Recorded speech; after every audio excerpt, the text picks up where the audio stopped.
Premier cas de figure, si vous voulez vraiment donner de la densité à votre parole, que vous ayez quelque chose à dire chaque fois que vous vous exprimez.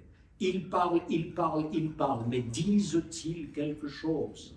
Écoutez vos contemporains. Que de mots, que de profusion de mots avant de dire quelque chose. Je les trouve courageux, celles et ceux qui les écoutent. Deuxième usage du silence.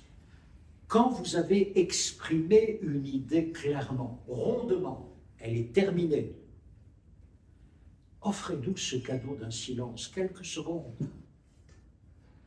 Pour une raison physique, ne fût-ce que cela, une raison biologique.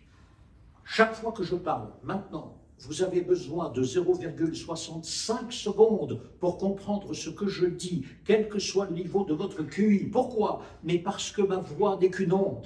Elle frappe vos tympans, agite vos neurones, convoque votre histoire, votre esprit critique, vos émotions. Et avec tout cela, vous commencez à vivre à travers les mots que je dis et surtout à exprimer votre propre liberté.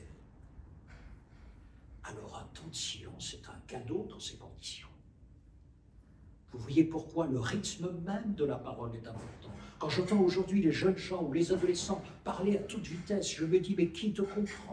Qui te comprend? Au-devant de quel malentendu te rends-tu? Es-tu si pressé d'aller vers quelqu'un qui ne te comprendra jamais? Troisième usage.